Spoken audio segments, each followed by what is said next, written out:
It's you've probably heard quite a bit about all the issues, and you hear about things like invasive species being really harmful to wildlife. You might have heard about Burmese pythons and other things in the Everglades. And it turns out outdoor stray cats are probably one of the worst offenders. They're not quite as bad as what we normally consider feral cats, which are cats that are outdoors all the time and just live wild, and they have to hunt and survive on the things that they find. Uh, but outdoor stray cats are actually in some ways, potentially worse. They don't have to hunt for all their food. They actually get fed and they're cared for in homes. Unfortunately, that means that they're what we call subsidized predators. They're fed and they're given food, so they're nice and strong and healthy. They still have those urges to hunt and to keep their skills sharp. So it turns out we're just making better hunters. And they go out and they hunt just as much as anything else. If you've ever had an outdoor cat, you know they'll happily bring you treats. Things like a mouse or a songbird or even a snake or lizard. They're not terribly picky. If they can kill it, they'll probably try. Essentially, just cats as a whole are just harmful to wildlife. They're active hunters. They hunt just for fun. They hunt to kill. Um, don't really have any natural predators because they don't belong outside. They're not made to be outside. They're domesticated animals. Compared to feral cats that actually are living outside, basically wild. A recent study by Smithsonian shows that they can kill upwards of 21 billion small mammals in a year's time just in the United States, and approximately 4 to 5 billion songbirds. So that's pretty impressive. It's actually a pretty horrific figure. So feral cats are pretty high up there on the invasive and detrimental species to the environment. Probably feral cats would be the worst. They are quite global in their distribution, not just the United States. They're in South America. They're a big problem too. And part of their problem is they like to kill for fun because they like to hunt and they have something to do.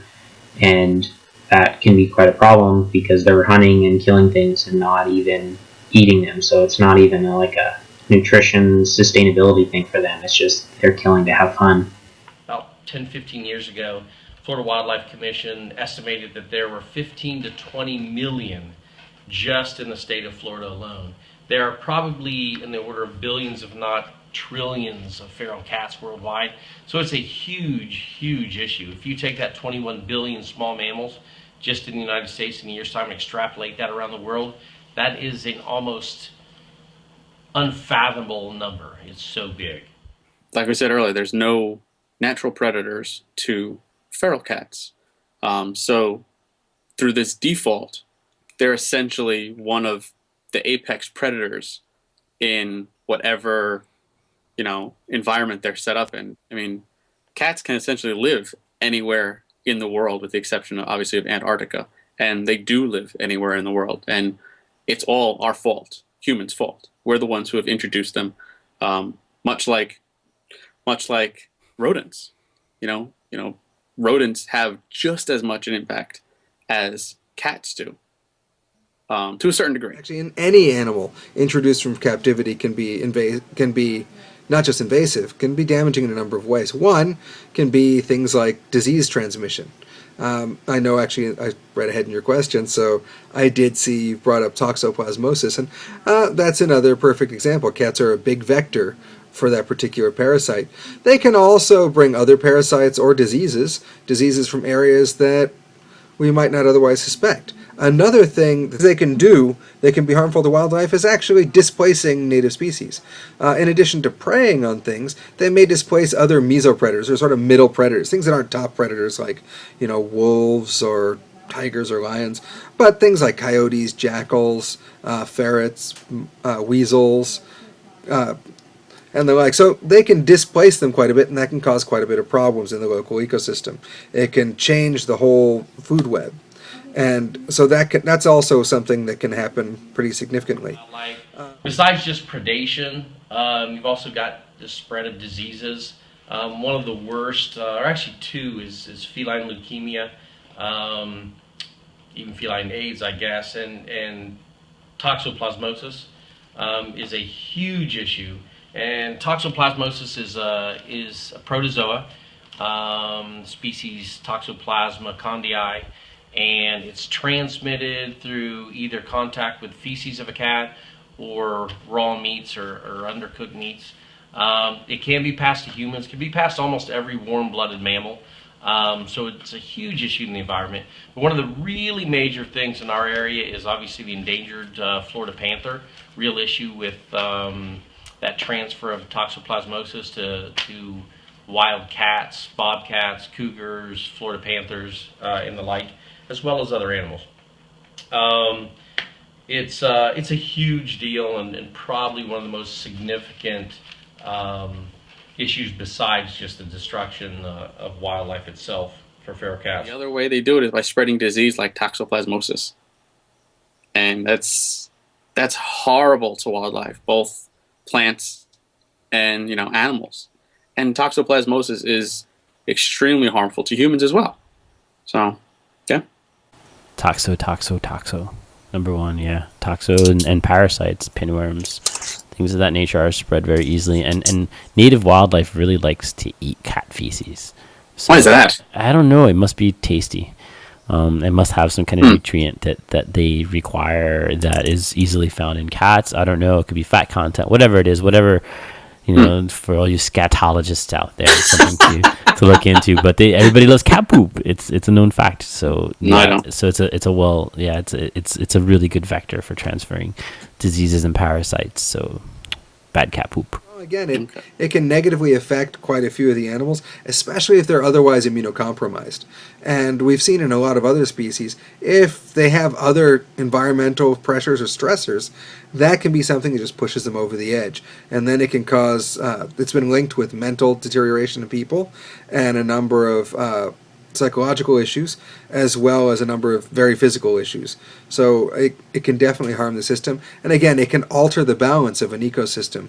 If a number of mesopredators get hit by it, they're either replaced by the cats or eliminated or greatly reduced, and that can change the numbers of animals below it in the chain, or even things that prey on those mesopredators. So it can actually have quite a bit of effect. My experience has been that native animals like raccoons and foxes especially will encounter cat feces because the cats are crapping outside. That's what they do. And they will encounter it, they'll eat it. They don't necessarily even have to eat it, but they will basically come in contact with the feces and they will pick up the toxoplasmosis directly, and that's how they get infected. So it's mainly through fecal transmission. So it's bad stuff. By basically causing an imbalance in the ecosystem and in the wildlife that is a pivotal part of it. If we have populations of foxes wiped out, or populations of coyotes or raccoons, or any of these other animals that are somewhat good predators in the environment, that's going to affect population densities of other animals. Rodents can come out, start breeding out of control. Insects to some extent, all kinds of crazy stuff can happen. So, toxoplasmosis is definitely this vector that enters the environment and changes it in a negative fashion. And so, the biggest issue or the contributing factor to feral cat population or stray cat population would be, not spaying and neutering your family pets, not spaying and neutering the strays. Again, the fact that cats are induced ovulators and they get pregnant pretty much every time, and so then they make a litter of 10 cats. They're very, very good reproductive organisms, and because of that, these numbers can grow significantly. So that's the biggest contributing factor. It's their anatomy. Us. Yes. We're the sole reason that cats exist outside. We've been domesticating cats for hundreds of years. Domestication of cats started by keeping them indoors to prevent wildlife from coming in to our houses, whether it be bugs or whether it be small mammals. Cats were designed essentially to be mousers, or to get rid of smaller prey items from coming into the house. That was their sole purpose. And now it's, more companionship for a lot of people. But like we said earlier, there's still a lot of people that feel that cats need to be put outside or let outside once in a while. And it's not advisable. It's 100% not advisable. I think education has a lot to do with it. And what I mean by education, I don't mean people that didn't go to school. I mean people that really didn't think things through or aren't educated as to the damage that their pet cats can do when they let them roam. A lot of people think it's actually a nicer thing to do is to let your cat outside so it has freedom to roam. There are a lot of horrible things that can happen to cats, and life can be pretty tough for a cat outside. Are trap, neuter, release, or TNR programs effective? No. Negative. No. You can take away the equation of the cats being able to reproduce, and that is a positive in a way. That's the only positive. Yeah, but the animals themselves are still going to be out there killing things. They're still going to be affecting and negatively impacting the environment. And TNR does not take that away. No, it doesn't, unfortunately. And feral cat populations in some areas are quite large. So to think that you're going to be able to trap, neuter, or spay and release these animals back into the same environment is not realistic, because you're not going to get them all. You're not going to get all the females. You're not going to get all the males. You're definitely not going to get all the babies, because they hide really well. And then to put them back out into the environment from which they came, you kind of look at it like a colony. Yeah, I guess they're familiar surroundings, familiar areas, and I get that aspect of it. But like Danny said, they're still out there killing wildlife. I'd have to say that they're better than nothing. I don't know the exact numbers on how effective they are in reducing populations. I'd say that probably varies on where you go and how the people actually respond to it and how helpful they are with it, how much is done. The trap and release programs, what are they good for? They're good to make humans feel better about what we think we're doing and helping the environment. The reality is, if you're going to spend that much time, energy, and money, and you're going to trap a feral cat, why would you neuter it or spay it and then release it so it has an additional 6, 7, 8, 9, 10 years to kill and wreak havoc on songbirds and small mammals, snakes, lizards, you name it. So really, the money would be better spent, as tough as a decision this is if you're going to capture those animals, humanely euthanize them. It's a tough world out there for them anyway. They're getting hit by cars, they're getting killed by coyotes. It's not the greatest life out there for them. So that's one of them. Obviously, any others would be drastic. There could be hunting of them, which wouldn't fly in most countries that are semi-developed. I mean, there are foreign countries where they eat them. They're totally okay with that. That's not a big deal. Here, if you had an open season for them, just like you do hogs, which are invasive in the United States, you can hunt them year-round. I don't believe there's a permit for it. There's no bag limit. You can kill as many as you want. It doesn't matter how old, or sex, anything like that. You can kill hogs anytime you want. If you did that with cats, it would be horrendous. People would be up in arms about it. PETA would throw a fit, and it would never happen.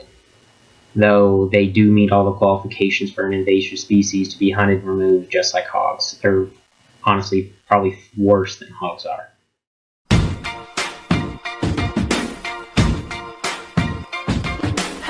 I used to bite my tongue and hold my breath, talking about feral cats, internet. So I sat quietly, agreed politely. I guess that I forgot I had a choice. Wildlife, it needs a worldwide voice. I have a microphone, not leaving this alone. You let them out and they kill birds, already brushing off my words. No litter box shitting all around. Toxoplasmosis infects the ground. No TNR, get hit by cars.